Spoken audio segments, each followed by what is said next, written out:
The latest. Thank you for your love and support. I appreciate you all. The president of Cameroon, Paul Biya, is saying that he's too fit to run the affairs of the nation. So this 2025 election in Cameroon, he wants to continue. He wants to run. But one time I talked about Paul Biya, and Cameroonians said I should mind my business. I should leave their president alone. So when you look around the continent and you see what Mali, Niger, and Burkina Faso are doing, aren't you proud? Don't you want to also see your president like Captain Ibrahim Traore, Assimi Goïta, or Abdourahamane Tchiani?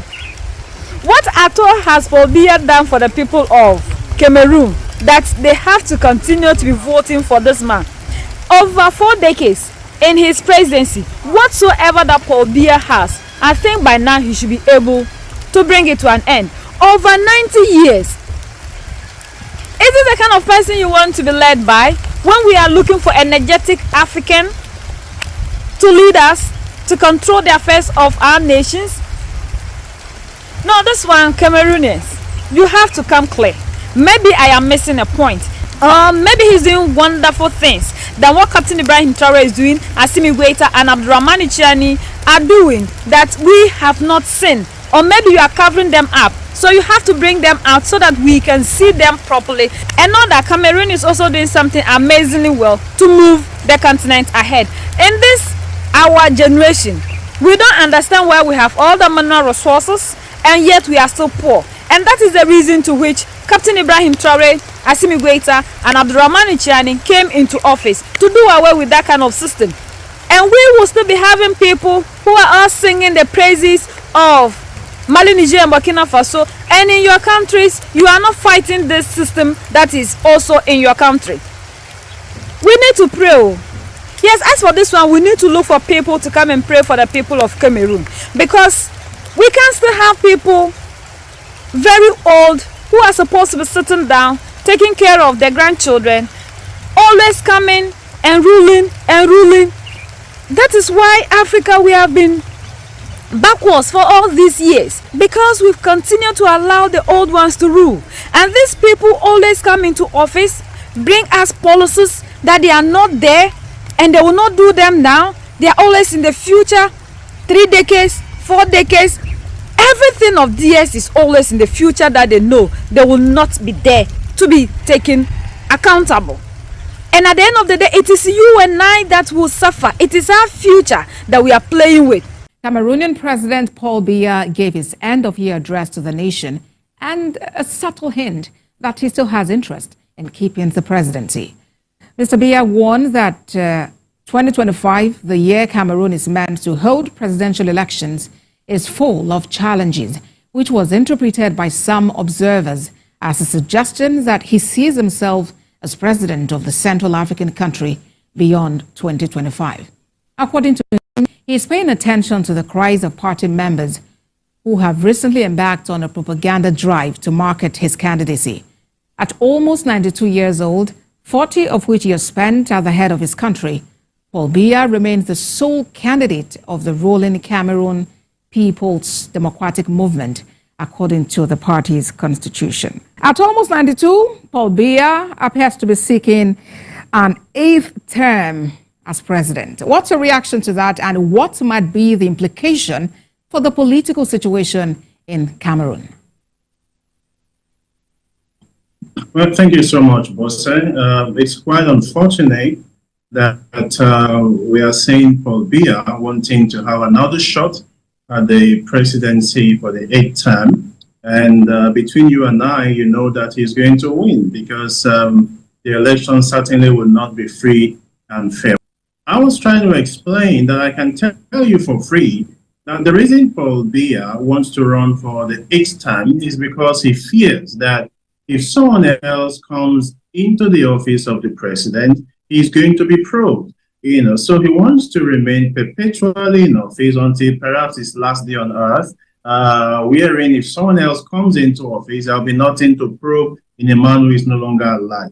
And I think it's more of an African thing. It's quite unfortunate. Someone said once that we can't have everything. We have the best of human resources. We have the best of natural resources. And that if we also have the best of leadership, it means we have everything that one can ever wish for, and nobody has everything. Maybe that's actually the philosophy. But it's quite unfortunate. And what we intend to see in Africa are leaders who will govern properly, selflessly, and hand over governance to younger ones who are also visionary. For me, it's not really about age. I don't have a problem with age. I used to have a problem with age until in 2019, when we came together as young people that were running for the office of the president. And I saw that what some younger people exhibited is even worse than what some of these old generation people were exhibiting. So it's not about age. It's about sincerity. It's about selflessness. It's about the vision. But for Paul Biya going for the 8th term is unfortunate. Unfortunately, he will have to win again, and then the nation will be back. He's actually pulling that country back. And until he leaves office, I don't see Cameroon making significant progress. Expect to see accountability and all. And as it is, Paul Biya has actually promised to address the immense challenges facing Cameroonians in the year 2025. But you know what? He's been in power since the year 1982. That's about 42 years, if you do that calculation. Should Cameroonians trust him again with their vote? It's not a matter of trust. Obviously, if you look at the economy of Cameroon, if you look at the atmosphere of Cameroon, if you look at the body language of the people, you will see that the issue is more than people just going to the ballot to vote. Those who have risen in opposition, you see what has happened to them. So it's not a free and fair contest, as it were. And that's why I said, no matter what happens, he's going to win again and again and again, because he's been able to, pocket the democratic structure of that country in his pocket, the typical African way.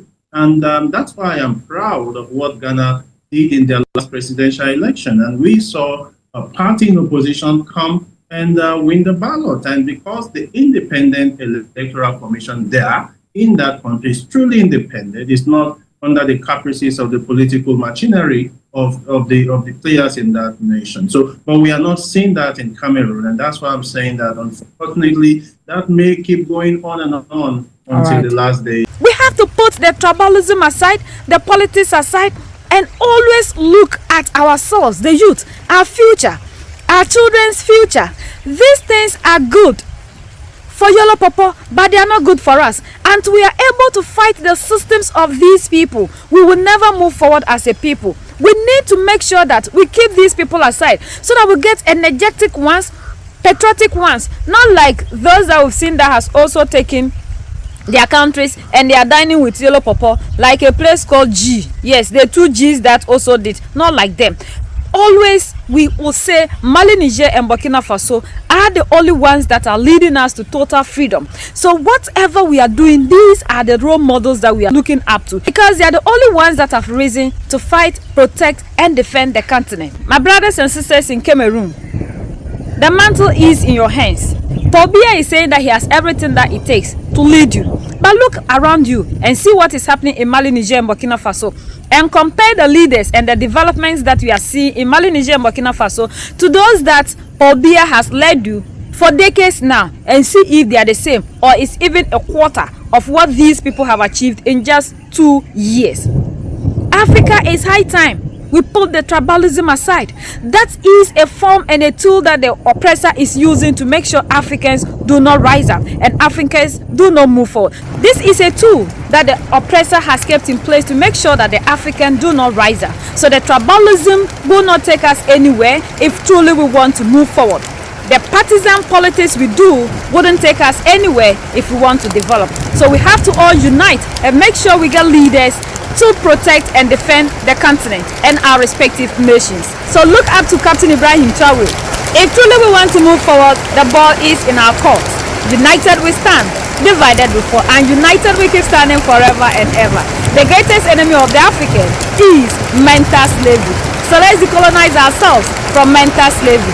Let's keep sharing to educate our brothers and sisters. Together we make African great for ourselves and the next generations that are going to come. So that's the latest around the world, in Africa, Central Africa, and in Cameroon.